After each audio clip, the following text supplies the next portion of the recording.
Hi friends, welcome to my channel. ఈరోజు మన భారతదేశ న్యాయ వ్యవస్థ గురించి ఒక మంచి న్యూస్ ఉంది, చదువుతాను వినండి. న్యాయ నిరాకరణ నాశనమా ఏదో తెలుసుకుందాం. న్యాయ రథచక్రాలు ఒక్కోసారి నెమ్మదిగా కదులుతుంటాయి అంటారు బ్రిటిష్ మానవ హక్కుల కార్యకర్త రచయిత టెర్రీ వైట్. మన దేశంలోనైతే వాటికి నత్తలకు పోటీ పెడితే నిమ్మలంగా నడిచే ఆ గుల్ల పురుగులే గమ్యానికి త్వరగా చేరతాయి. ఎక్కడో అరుదుగా కాదు, ప్రతి చోట ప్రతి న్యాయ వితరణలో కంటే నత్తనడకలోనే వేగం ఎక్కువ అనే నిట్టూర్పులు జనంలో నుంచి వినపడుతుంటాయి. జీవించే హక్కుల్లో అంతర్భాగమైన సత్వర న్యాయం సదూర స్వప్నంగా మిగిలిపోతున్న దయనీయ వ్యవస్థలో మన నేర న్యాయ వ్యవస్థ ఒక శిక్షగా పరిణమిస్తుందంటూ సుప్రీంకోర్టు 3 ఏళ్ల క్రితం ఆవేదనాత్మకంగా వ్యాఖ్యానించింది. అందులో అతియోశక్తి ఏమీ లేదని ధర్మోదేవి అనే ఒక అభాగ్యురాలి జీవితగాథ నిరూపిస్తుంది. సిఆర్పిఎఫ్లో పనిచేసే ఆమె భర్త 1962 ఇండో చైనా యుద్ధంలో వీరమరణం పొందాడు. ఆయన భార్య ధర్మోదేవికి 1966 వరకు పింఛనిచ్చిన యంత్రాంగం ఆ తర్వాత హఠాత్తుగా దాన్ని నిలిపివేసింది. దానిపై ఆమె అదే ఏడాదిలో పంజాబ్, హర్యానా హైకోర్టులో ఆశ్రయిస్తే పెన్షన్ను పునరుద్ధరించాలంటూ 2022లో తీర్పు వచ్చింది.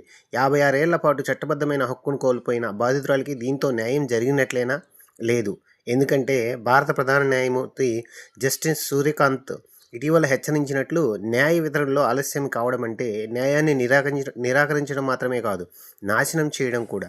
వ్యక్తిత్వాలకు అడుగడుగున శల్య పరీక్షలు చేసే మన సమాజంలో అకారణంగా నిందలు మోస్తూ 4 రోజులు బతకడమే కష్టం. అలాంటిది 40 ఏళ్లుగా జనం కళ్ళకు నేరగాడిగా కనపడాల్సి రావడం ఎంత దుర్భరం. తన నిర్దోషిత్వాన్ని గుర్తిస్తూ కోర్టు ఇచ్చే తీర్పు కోసం 100 ఏళ్ల వయసులో కళ్ళు కాయలు కాచేలా ఎదురు చూడటం ఎంత నరకం. ఉత్తరప్రదేశ్కు చెందిన ధనీరామ్ తన జీవన సంధ్యా సమయంలో ఆ వేదనంతా అనుభవించాడు. 1982 నాటి ఓ హత్య కేసులో అతను దోషిగా చెప్పి ట్రయల్ కోర్టు 1984 జీవిత ఖైదు విధించింది. దానిపై ధనీరామ్ దాఖలు చేసిన అప్పీలుపై అలహాబాద్ హైకోర్టు కొద్ది రోజుల క్రితమే తీర్పు ఇచ్చింది. ధనీరామ్ నిర్దోషి అని 42 ఏళ్ల తర్వాత తేల్చింది. న్యాయదేవత దయకు నోచుకునేసరికి కొంతమంది అమాయకుల జీవితాలు ఇలా తెల్లారిపోతుంటే, మరోవైపు నిజంగా నేరాలు చేసిన వారు దండల నుంచి తప్పించుకొని పైలా పచ్చీసుగా బతికేస్తున్నారు. అదే ఉత్తరప్రదేశ్లో అదే 1982లో ఒక వ్యక్తి తన భార్యను చంపేశాడని కేసు నమోదైతే 1984 ట్రయల్ కోర్టు దాన్ని కొట్టేసింది.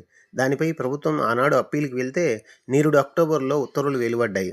ఆ వ్యక్తి హత్య చేశాడని నిర్ధారించిన హైకోర్టు అతనికి జీవిత ఖైదు విధించింది. 2 వారాల్లో లొంగిపోమ్మని ఆదేశాలు ఇచ్చింది. 28 సంవత్సరాల ప్రాయంలో నేరానికి పాల్పడిన వ్యక్తికి 71 ఏళ్ల వయసులో శిక్ష పడిందంటే అది దండన ఎలా అవుతుంది? 1997లో ₹20 లంచం తీసుకున్నాడని అహ్మదాబాద్కు చెందిన ఓ కానిస్టేబుల్పై కేసు నమోదైంది. 2004లో జిల్లా కోర్టులో అతనికి 3 ఏళ్ల శిక్ష పడింది. 2 దశాబ్దాలకు పైగా సాగిన విచారణ తర్వాత గుజరాత్ హైకోర్టు ఆ కానిస్టేబుల్ను మొన్న 4వ తేదీ నిర్దోషిగా ప్రకటించింది.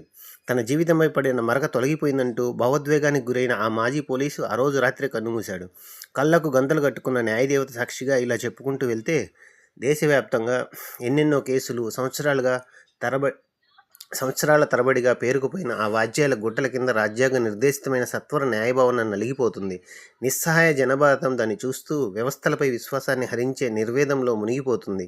జాతీయ జ్యుడిషియల్ డేటా గ్రిడ్ సమాచారం ప్రకారం దేశవ్యాప్తంగా కింది స్థాయి కోర్టుల్లో 4.81 కోట్ల కేసులు మోక్షం కోసం ఎదురుచూస్తున్నాయి. హైకోర్టులో పెండింగుల కేసుల సంఖ్య 63.56 లక్షలకు చేరితే సుప్రీంకోర్టులో అది దాదాపు 93,000గా లెక్క తేలుతుంది. అపరిష్కృత వ్యాజ్యాలు ఇంత పోగుపడటానికి న్యాయమూర్తుల కారణం వ్యవస్థలో లోపమున్నదని కేంద్ర మంత్రి కిరణ్ రిజిజు మాట. ఆ తప్పే ఎక్కడ ఎవరి వల్ల జరుగుతుంది? ఇందుకు సమాధానం ప్రభుత్వ అధికారుల నియామకాలు చేపట్టినంతగా న్యాయమూర్తులు నియమించరు అన్న మాజీ సిజేఐ జస్టిస్ రంజన్ గొగోయ్ విమర్శలో దొరుకుతుంది. అమెరికాలో ప్రతి 10 లక్షల మందికి సగటున 150 మంది, యూరోప్లో 220 మంది జడ్జీలు పనిచేస్తున్నారు.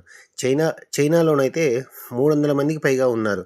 మరి మన పుణ్య భారతంలో 10 లక్షల జనాభాకు కనీసం 50 మంది న్యాయమూర్తులు ఉండాలని లా కమిషన్ ఎప్పుడో 1987లో సిఫార్సు చేస్తే ఇప్పటికీ అందులో సగానికి కూడా చేరుకోలేదు.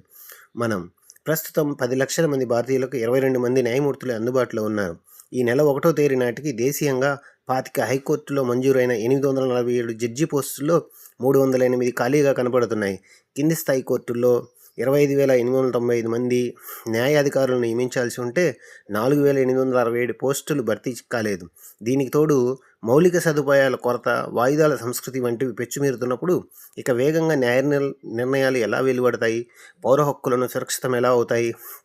ప్రజలందరికీ న్యాయం చేస్తామని రాజ్యాంగం మీద ప్రమాణం చేసి పదవుల్లోకి వచ్చిన నాయకులే దీనికి జవాబు చెప్పాలి.